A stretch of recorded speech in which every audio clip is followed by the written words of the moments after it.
While my Devil May Cry video is quite literally and figuratively stuck in limbo, what the hell is this? I've gone and decided to check out another game that was on my list. And you may be asking yourself, why dedicate time to another video when you could be putting that time towards the Devil May Cry one?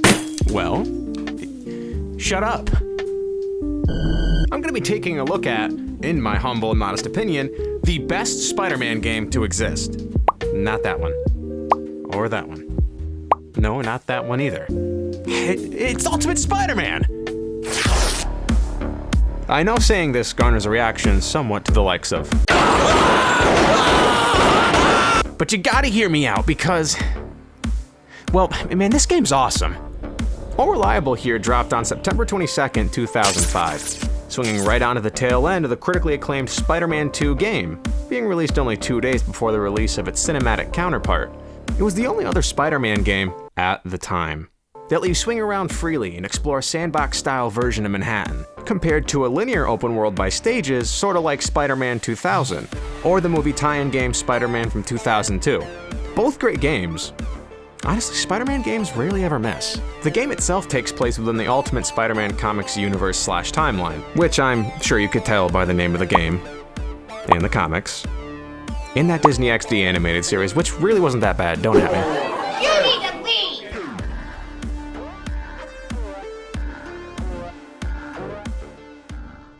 We start the game out with Peter narrating about how his and Eddie Brock's fathers were close friends and brilliant scientists who may have left them the final step in a medical breakthrough.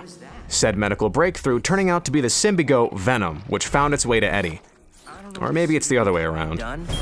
Who I really was? Well, he was pretty angry. This all leads to the grand introduction to the combat of the game, having you really get a feel for it with a fight between Peter and Venom/Eddie at their high school's football field. However, the fight takes to the streets where 2 police officers fire at Eddie, and he stumbles into some bare telephone lines, getting electrocuted.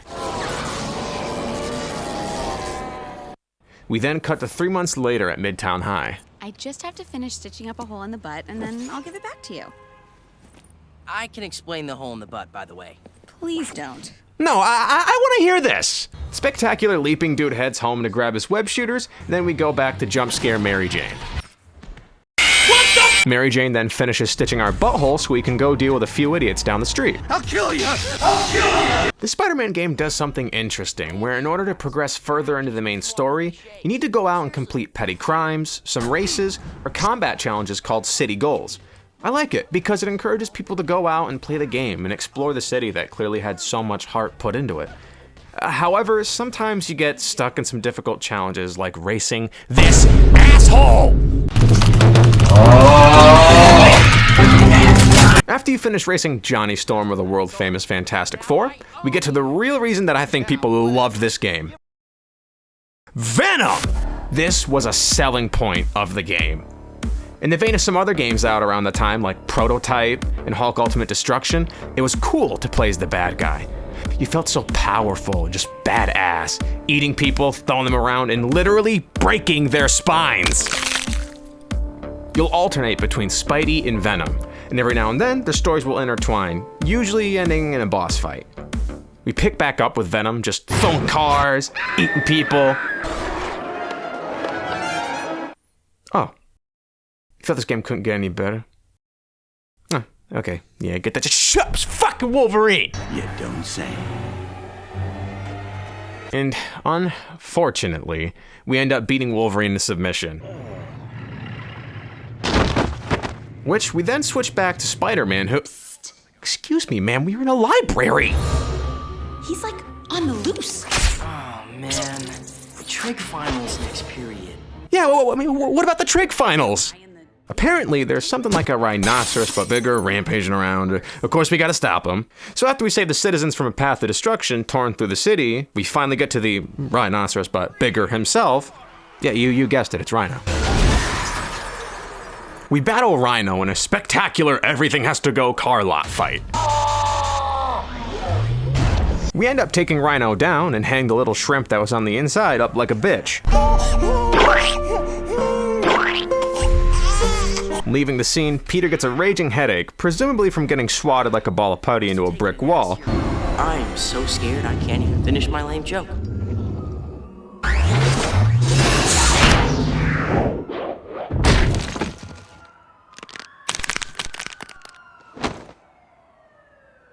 So he ends up taking a break on a nearby rooftop. Maybe I just need to take a couple days off. Relax. Just not be Spider-Man for a few days. Meanwhile, we cut to the actual source of the headache. We see Eddie taking a midnight stroll, working off that family of 4, when it's shown that he's being tailed by Silver Sable and her mercenaries. Get it. Where's the suit? An admittedly short Venom segment as Eddie takes out an entire militia all by himself, right before we end up cutting back to Spidey. Lovely. Peter and Mary Jane are visiting a museum when his spider senses start going off so hard that he needs to take not 1, but 2 Advil.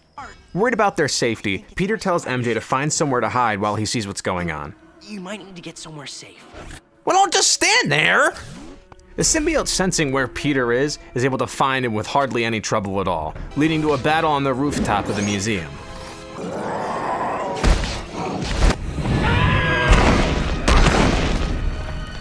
Don't make me hurt you, Eddie. I'm totally serious. Yeah, he's totally serious.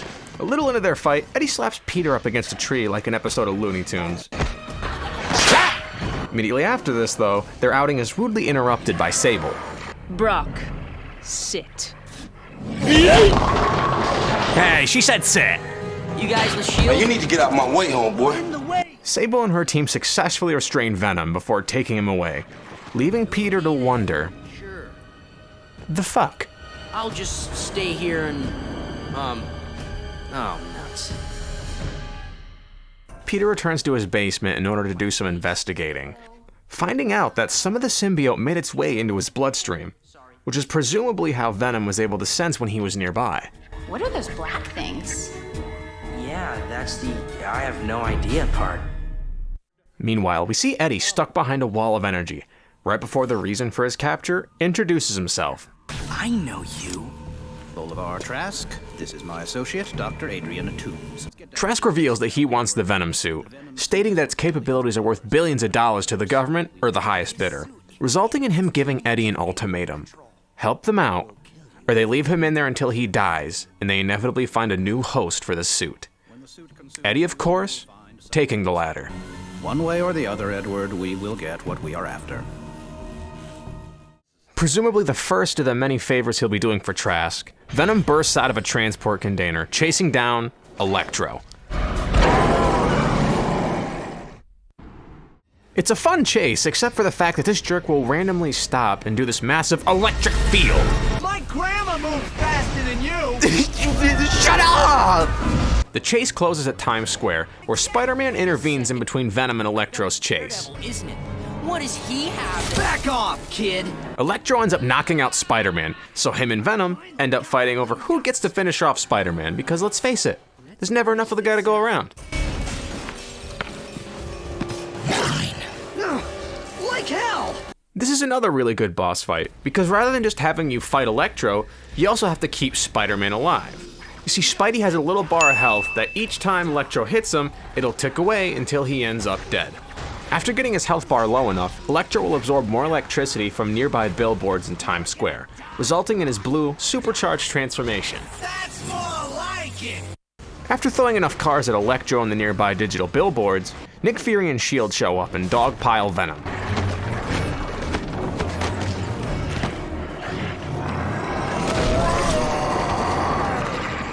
However, seeing as that was never going to work, Venom just does a sweet jump and escapes S.H.I.E.L.D.'s grasp. Upon waking up, Peter is upset that Nick seems to keep letting villains escape and him having to clean up the mess each time, which usually ends up with him repeatedly almost getting killed. You need to calm. I need to quit getting almost killed by stupid people is what I need. Chill, fam. After getting in Nick's face and then immediately running away, we cut to 200 miles off the coast of the US, where we see a heavily guarded militia liner infiltrated by the Beetle. Your ass! Yeah, imagine being the poor soul getting knocked out by a guy named Beetle. It's a cool suit though. Target secured. After successfully infiltrating the liner, a surprisingly not pissed Nick Fury confirms that he was after the Green Goblin.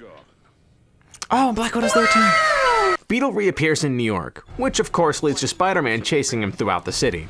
And in the midst of the chase, Beetle stops at a lab, grabbing a vial labeled Sandman, before the chase ends on the rooftop of a building midst construction.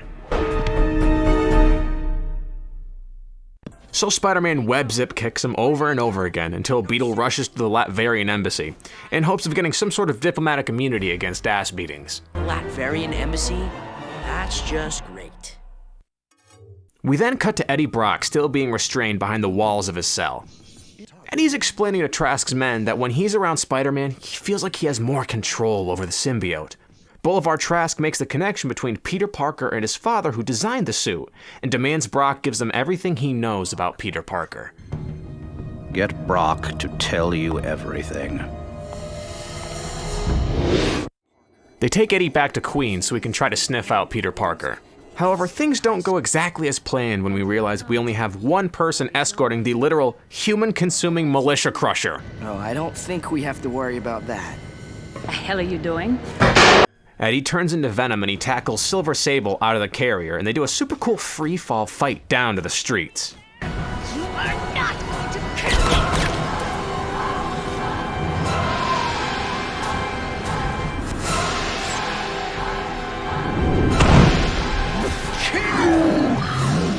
Sable bursts out of Eddie, refusing to be killed by him. And I'm not sure if Sable got intentionally eaten to save herself from the fall, or if it was pure coincidence. Regardless, it was badass. After a painful boss fight where Sable won't stop flipping, her backup finally arrives, causing Venom to retreat. Sable single-handedly dealt with Venom here better than probably Spider-Man has. Venom leads them on a chase throughout the city, before making his escape from Sable's militia by crashing the carrier she's in back to the ground. Level up! A bested Sable once again reveals that she still has her trump card. But we've still got Peter Parker. We cut to Peter and MJ gossiping on the phone. Probably talking about guys, ladies. In the middle of the gossip, though, Peter sees an article about a Latverian biotactical legion that seems awfully similar to the Beetle who he chased earlier. However, they're interrupted by Nick Fury, who says that's enough phone time for Peter, and he should stay away from the Latverian situation, to which Peter agrees. Thanks, kid. But knowing Peter, I'm absolutely sure that he will he'll do the exact opposite of what he just asked him to do. Oh, holy cow, Nick! I feel really connected to you right now. Sin. So as I said before, Peter heads to the Latverian. Oh my god! Peter, you can't just blow these places up, you! Oh, it's just the Green Goblin. Ah, great. Peter chases down the best version of the Green Goblin, no debate, trying to stop his rampagers blowing shit up in the NYC. Which all leads to a fight against the big Nudnik. The fight entails dodging fireballs while he threatens to peel the flesh from our bones. Halfway through the fight, the Goblin grabs Spider-Man by his leg and straight up tosses him a few blocks into a conference hall of some kind.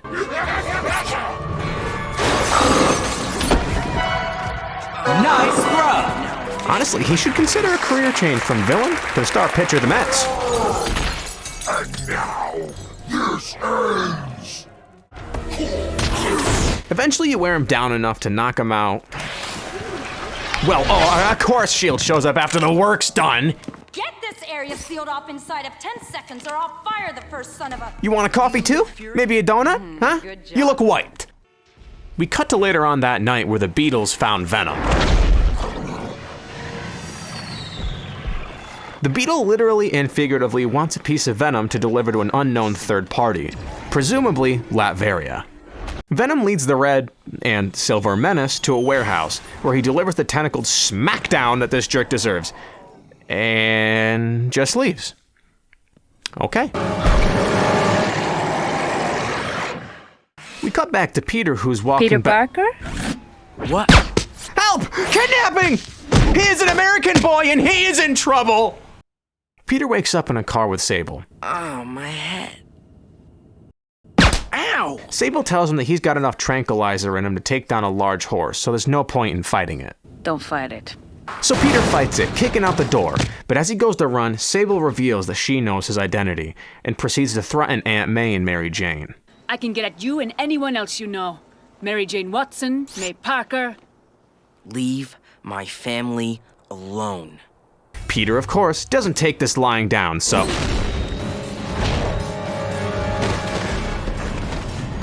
Okay, so Venom kidnaps Sable. For some reason. You're just gonna stand there?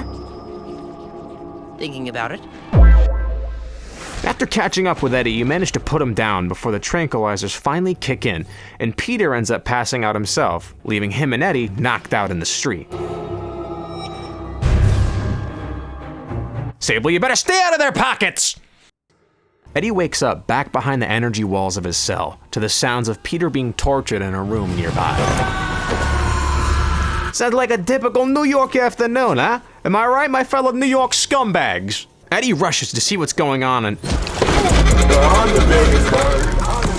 Oh, hell yeah, it's Carnage! As soon as the symbiote realizes who it is on. Eddie instantly gets pissed and they throw down.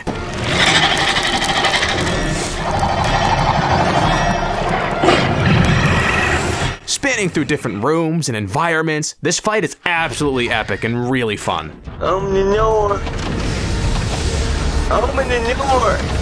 After draining Carnage's health to 0, we cut to earlier, with Peter strapped to a table and a creepy bald guy sorta just watching him. Where am I? After a series of questions by the man, Peter tells him that he once wore the suit. The man reveals that the reasoning for his body and head pounding when Venom is nearby is because his cells after wearing the suit yearn to be reunited with it, much like an addiction. Immediately after saying this, he injects the symbiote directly into Peter's bloodstream, which leads back into the battle between Carnage and Venom. Venom consumes Carnage, spitting out Peter like last night's crockpot banquet, keeping the Carnage symbiote merging the two specimens. Yes. Yes. Eddie? Eddie, what's going on? I have absolute, total control. Because of the perfect bonding between Peter's blood and the suit, Eddie has gained full control over it. And now that he's in control, Eddie states that he has a score to settle, making his way to Trask's office. Inside Trask's office, we see him grabbing a gun, arming himself, before immediately having that shit smacked out of his hand by Spider-Man. Peter demands to know everything about his father, and without any fight, Trask hands over the files stating everything he needs to know is in them. But before he can even get his hands on it, Venom cannonballs to the ceiling and proceeds to get a face full of foot. A dream for some, and a nightmare for others. Peter chases Trask out to a helipad before coming face to face with Silver Sable again. You again? Down, boys. Instead of fighting her, apparently she was just stopping by to say, hey, no hard feelings, as her contract with Trask has expired. While the two chit-chat, Eddie looms in on Trask's helicopter when, Jesus, he's packing heat!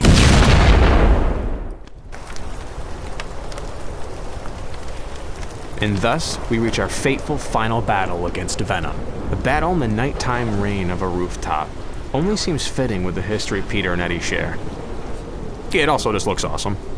After stopping Eddie from tossing Trask like a frisbee off the roof, Spidey hits Venom with the wombo combo of Spider-Man beatdowns. That was awesome. Look at him. Dust his hands after handing him his ass on a spider platter.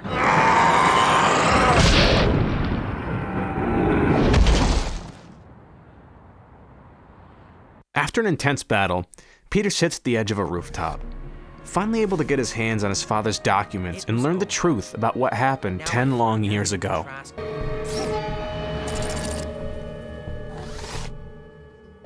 A brief monologue from Peter's father plays as we see some information through flashbacks that appear to be Eddie's father keeping a sample of the symbiote. My head, things I want to say, things I think as your father you'll need to hear. You're going to find that there are people in this world, people who you are going to look at and say, why is this person like this? I find myself surrounded by people who will do or say anything, just for the appearance that they are better than they are. Nick Fury arrives at the scene, telling Peter that he's done some good work, saving Trask and stopping Venom. Peter demands that Eddie needs to see these documents because he deserves to know the truth about what happened to their parents, only to be informed that he's missing. We fade to miles offshore at a local prison where Eddie is paying Trask a visit, laying down his frustrations that Trask only received 3 years of time before he presumably consumes Trask, dishing out his own signature brand of lethal justice. We cut to Peter and MJ sitting on a rooftop as she consoles him. He expresses that he can't discern his feelings about the situation, unable to tell if he fears Eddie or fears for him. Regardless of which, MJ tells Peter that she loves him, and he'll always be there for him as we fade to black. And that was Ultimate Spider-Man. And let me tell you, this game was a whole trip down memory lane.